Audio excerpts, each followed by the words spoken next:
একজন ট্রাফিক সার্জেন্টের বাবাকে গাড়ি চাপা দিছে একজন মাননীয় বিচারপতির ছেলে, এবং এই গাড়ি চাপা দেওয়ার পর উনি মৃত্যুর সাথে পাঞ্জা লড়তেছেন হাসপাতালে। কিন্তু এই ট্রাফিক সার্জেন্ট দাঁড়ে দাঁড়ে ঘুরতেছেন বনানী থানায় বিভিন্ন জায়গায়। 12 দিন ধরে এখন পর্যন্ত পুলিশ নাকি মামলাটা নেয় নাই। এবং ডেইলি স্টারে আমার লজ্জা লাগছে, ডেইলি স্টার বারবার বলতেছে যে একজন ক্ষমতাধর লোকের ছেলে। আমার কথা হচ্ছে যে এই বঙ্গবন্ধুর দেশে জননেত্রী শেখ হাসিনার আমলে যেখানে একজন সাবেক প্রধান বিচারপতি পর্যন্ত দুর্নীতির মামলায় রেহাই পান নাই, দুর্নীতির মামলায় উনি সাজা প্রাপ্ত হয়েছেন, এইখানে একজন মাননীয় বিচারপতির ছেলে, তাও আবার BMW চালাইয়া আরেক মোটরসাইকেলের উপর দাঁড়াইয়ে থাকা মোটরসাইকেলের উপর বাড়ি দিল, চাপা দিল। লোকটার বিরুদ্ধে এখন পর্যন্ত মামলা পুলিশ নিল না। আমার কষ্ট লাগে, একজন ট্রাফিক সার্জেন্ট নিজেও পুলিশ, তার উপর আবার উনি পুলিশের দ্বারে দ্বারে ঘুরে বেড়াচ্ছেন। তাইলে আমি জানি না আমাদের এই সোনার বাংলা, বঙ্গবন্ধুর সোনার বাংলায় এই ধরনের অন্যায় হওয়ার তো কোনো কথা না। আপনারা আমার পিছনে দেখতেছেন এই যে দুইটা পাল্লা দেখা যাচ্ছে, এইটা হচ্ছে গিয়ে ন্যায় বিচারের প্রতীক, মানে দুইটাই একই রকম।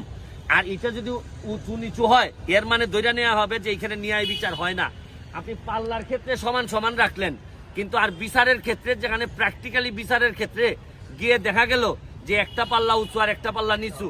দেখেন, একজন পুলিশের সার্জেন্ট সেই যদি তার বাবার বিচার না পায়, তাহলে একজন সাধারণ মানুষ, আমার মতো সাধারণ মানুষ তো বিচার চাইতে যাওয়াই একটা বড় ধরনের অপরাধ হবে।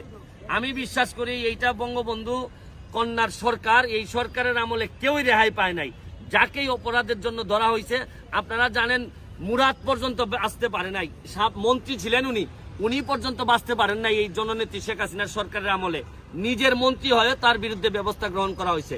তাইলে এইখানে কেন একজন মাননীয় বিচারপতির ছেলে, যাকে এইটা হচ্ছে কি আমাদের আইনজীবী হিসাবে আমি লজ্জা বোধ করতেছি, কারণ এখানে তো আমরা ন্যায় বিচারের জন্যই দাঁড়াই, শুধু টাকা ইনকাম করতে এই জায়গায় আসি না। এটা একটা পবিত্র অঙ্গন।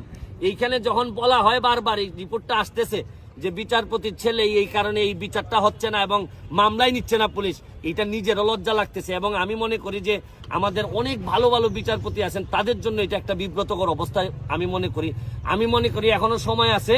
দ্রুত উনি যার ছেলেই হন না কেন বিচারের ব্যবস্থা করুন।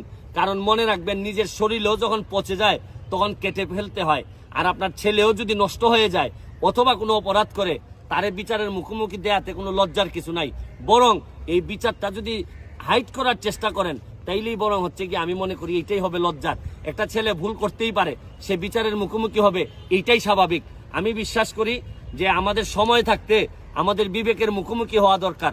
আমরা এত নিচে নেমে যাই নাই। এটা আমি আবারও বলছি, এটা বঙ্গবন্ধুর সোনার বাংলা এইভাবে হবে না। সব মানুষকে সামনে এগিয়ে আসতে হবে এবং স্বার্থের বাইরে উঠে ছেলে, সন্তান, আত্মীয় স্বজন, এইগুলা স্বজন প্রীতির বাইরে এসে মানুষের জন্য ন্যায় বিচার নিশ্চিত করতে হবে। কারণ শেষ আমলে এবং শেষ বিদায়ে আপনাকে একাই যেতে হবে। আপনার পাপই আপনার সাথে নিয়ে যাবেন, আপনার ছেলেও আপনার সাথে যাবে না, আমার ছেলেও আমার সাথে যাবে না। আমার পাপ এবং পুণ্য এটাই আমার সাথে যাবে।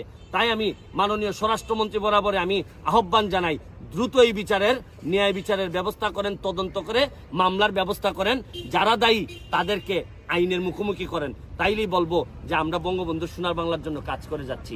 ভালো থাকবেন, সুস্থ থাকবেন।